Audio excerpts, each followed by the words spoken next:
Hey, hey Akib, how are you?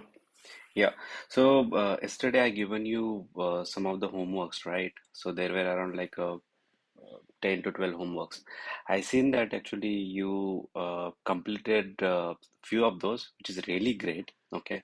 Uh, Out of those homeworks, actually, I saw you kind of faced a problem. I actually was going through all things, and I found that in the lesson 5 and level 12, that is not solved yet, and you tried to solve the next ones. So I think there is you're finding a difficulty while solving this problem. So what I will try to do is like I'll try to walk you through like how can you solve it. Previously you solved it with the sequence, but I actually asked you to solve it with the repeat block. So let's try to solve this. First, what we are going to do, okay, if you see, uh, so this is a diagram. Actually, the farmer actually has to collect all the crops. Okay. First, instead of going to the repeat, what we are going to do is like we are going to solve this problem with the sequence, with the direction block. We are not going to use any repeat block, anything at all. Okay. Now, if you see, okay, in the first one, actually, okay, if in order to solve this, the farmer has to go to the one right step, then collect, then go up, then collect, then right step, then collect, and then up and collect.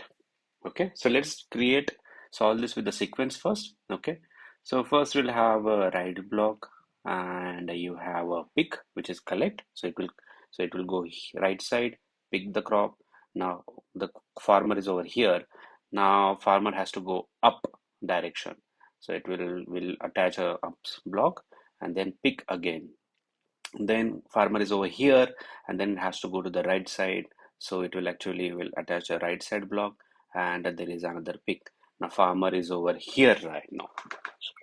Okay, now next thing is farmer is over here, so we have to go to the upside and collect. So we'll have a collect to up and then pick, and let's run this problem now.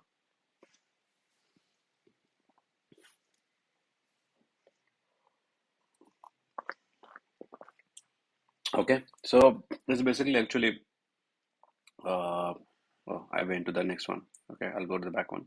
Okay, so basically we solve the problem with the sequence, but the homework actually what we are trying to do now is like we have to solve this problem using the repeat block.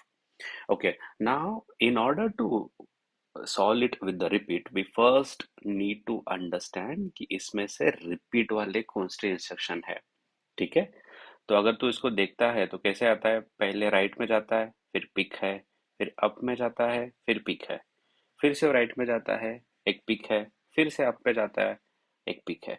तो अगर देखता है तो right and up, ये जो block है, ये वाला पहला वाला, ओके, ये दो जो चार इंस्ट्रक्शन का सेट है, राइट पिक अप पिक, वही फिर से यहाँ पे भी रिपीट हो रहा है नीचे में. तो फार्मर कैसे जाता है, राइट में जाता है, पिक करता है, अप पे जाता है, पिक करता है, फिर से यहाँ पे आने के बाद वो फिर से राइट में जाता है, पिक करता है, फिर अप जाता है एंड पिक करता है. तो that is your repeat block. इसका मतलब क्या है कि ये जो पहले चार इंस्ट्रक्शन है ये दो बार रिपीट हो रहे हैं. तो अपन इसको सॉल्व कैसे करेंगे, फिर ये सब एक्चुअली अपन डिलीट करेंगे, फिर एक तो रिपीट ब्लॉक लगाएगा जो दो बार रन होगा. इसमें क्या होगा, एक राइट में जाएगा, ओके, यहाँ पे आया, फिर उसको पिक करना है तो ये पिक करेगा, पिक किया, फिर वो अप में जाएगा एंड फिर उसको एक पिक करना है तो उसने ये पिक किया, एंड ये यहाँ पे आने के बाद फिर से वो राइट पे जाएगा, पिक होगा. अब इसको अपन रन करके देखते हैं.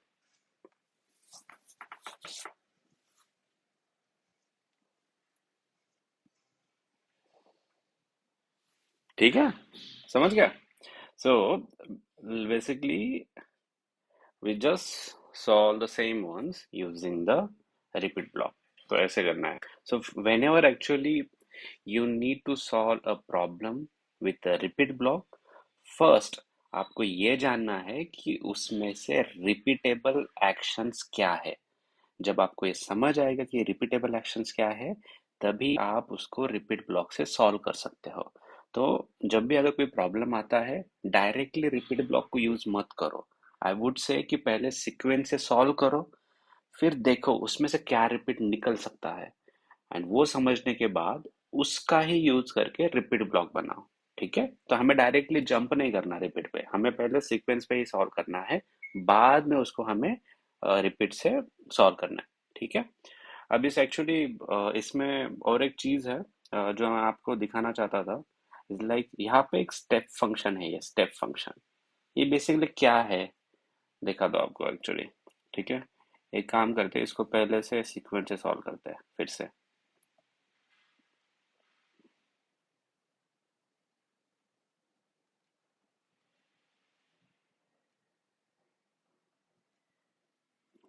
इसको फिर से पहले सीक्वेंस से सॉल्व करते हैं, फिर आपको मैं समझाता हूँ रिपीट ब्लॉक कैसे है।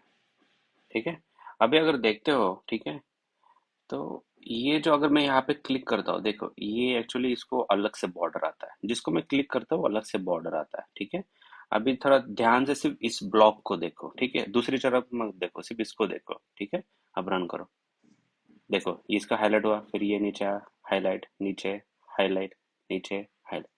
तो ये क्या हो रहा है, जैसे जैसे आपके एक्चुअली जैसे जैसे वो फार्मर प्रोग्रेस कर रहा है ब्लॉक बाय ब्लॉक, आगे पिक फिर अप पिक, वैसे वैसे वो एक्चुअली उस वो ब्लॉक एक्चुअली हाईलाइट हो रहा है, उसको बॉर्डर आ रही है।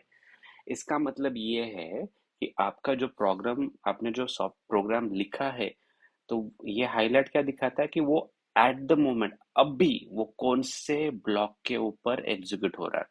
फिर से रन करते हैं। ठीक है, तो इसको आपने रन किया, पहले आएगा राइट पे बॉर्डर, फिर पिक, फिर अप पे बॉर्डर पिक, फिर राइट पे बॉर्डर पिक, फिर अप पे बॉर्डर पिक। ठीक है, तो इसको बोलते हैं स्टेप फंक्शन। तो आप एक्चुअली स्टेप फंक्शन को यूज करके ये चीजें कर सकती हो। ठीक है, तो फॉर एग्जांपल स्टेप को दबाया, फिर वहां पे गया, फिर स्टेप, ये सेकंड ब्लॉक पे आया, ये स्टेप, फिर सो आपको एक्चुअली ये one by one block actually we can cover with the step. इसको बोलते हैं डीबगिंग। ये कैसे यूज हो सकता है वो हम आगे देखेंगे, बट अभी के लिए इसको समझ लो। सो अभी एक्चुअली ये तो सॉल्व हो गया, इसको फिर से रिपीट से सॉल्व करो आप, एंड आगे वाले लेसन करते हैं हम बाद में। ठीक है।